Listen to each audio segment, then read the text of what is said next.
തളർന്നു പോകുന്നു എന്ന് തോന്നുന്നുണ്ടോ? ഈശോയുടെ കൂടെ ആയിരിക്കണമെന്ന് ആഗ്രഹിക്കുകയും പരിശ്രമിക്കുകയും ഒക്കെ ചെയ്യുമ്പം തോറ്റുപോകുന്നതായിട്ട് എവിടെയാ നമ്മൾ ശക്തി തേടണ്ടേ? ജീവിതത്തിന്റെ പ്രതിസന്ധികളിലൊക്കെ ആയിട്ട് വലഞ്ഞു പോകുമ്പോൾ കർത്താവിന്റെ സ്ലീഹ ശക്തി തേടേണ്ടത് പരിശുദ്ധ കുർബാനയിലാണെന്ന് ഇന്ന് വചനം നമ്മളെ ഓർമ്മിപ്പിക്കുക. ഉൽപ്പത്തിയുടെ പുസ്തകം 14-ാം അധ്യായത്തിന്റെ എന്നാണ് നമ്മൾ ഇന്ന് 1-ാമത്തെ വായന വായിക്കുക. 14-ാം അധ്യായം 18-ാം വാക്യത്തിൽ നമ്മൾ പ്രകാരം വായിക്കും: സാലേം രാജാവായ മെൽക്കിസദേക്ക് അപ്പവും വീഞ്ഞും കൊണ്ടുവന്നു. അത്യുന്നതനായ ദൈവത്തിന്റെ പുരോഹിതനായിരുന്നു അവൻ. അബ്രാം ഒരു വലിയ യുദ്ധമൊക്കെ ജയിച്ച് തിരിച്ചു വരുമ്പോൾ ക്ഷീണിതനായ അബ്രാമിന് മെൽക്കിസദേക്ക്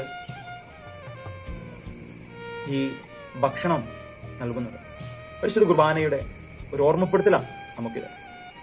നമ്മുടെ ജീവിതത്തിലും പാപത്തോട്, ജീവിതത്തിന്റെ ഈ ലോകത്തിന്റെ പ്രതിസന്ധികളോടൊക്കെയുള്ള നിരന്തര പോരാട്ടത്തിൽ ക്ഷീണിച്ചു പോകുമ്പോൾ, അല്ലെങ്കിൽ ക്ഷീണിതരാകുമ്പോൾ, തോറ്റുപോകുന്നെന്ന് തോന്നുമ്പോൾ ആശ്രയിക്കേണ്ടത് പരിശുദ്ധ കുർബാനയിലാണ്.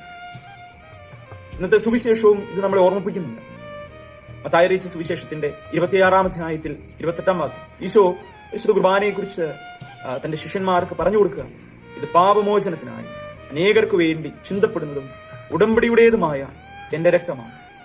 നമ്മളെ ഓരോരുത്തരെയും വീണ്ടെടുക്കാൻ, പാപത്തിന്റെ അടിമത്തത്തിൽ നിന്ന്, ഭാരത്തിൽ നിന്ന് സ്വന്തമാക്കാൻ, വിമോചിപ്പിക്കാൻ അവൻ തന്റെ ശരീരവും രക്തവും നമുക്ക് തന്നത്.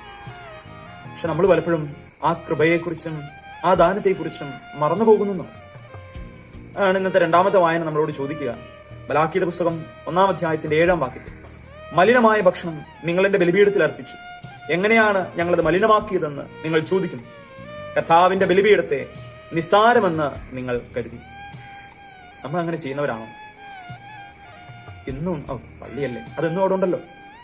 പരിശുദ്ധ കുർബാനയല്ലേ, നമുക്ക് ആവശ്യമുള്ളപ്പോൾ ചെന്നാൽ മതിയല്ലോ. അറിയാതെയും ഈ ചിന്ത നമ്മളെ ചിലപ്പോഴൊക്കെ ഭരിക്കാറില്ല. ഓർത്തു നോക്കിക്കേ, നമ്മളെ സ്നേഹിച്ച് കൊതി തീരാത്തതിന്റെ പേരിൽ ഈശോ ഓരോ ദിവസവും നമുക്ക് വേണ്ടി മുറിയപ്പെടുകയാണ്.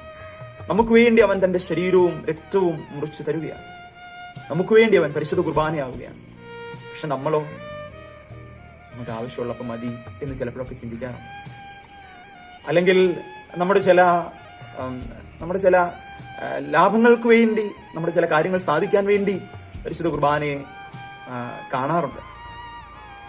അതിനുമൊക്കെ അപ്പുറം അതെന്റെ കർത്താവിന്റെ ശരീരമാണെന്ന തിരിച്ചറിവോടെ, ബോധ്യത്തോടെ, സ്നേഹത്തോടെ അവനിലേക്ക് ഓടിയെത്താൻ നമുക്ക് സാധിക്കണം. പ്രിയപ്പെട്ടവരെ, പൗലോസ് ശ്ലീഹായും ഇന്ന് ലേഖനത്തിൽ നമ്മൾ ഇതാണ് ഓർമ്മിപ്പിക്കുക.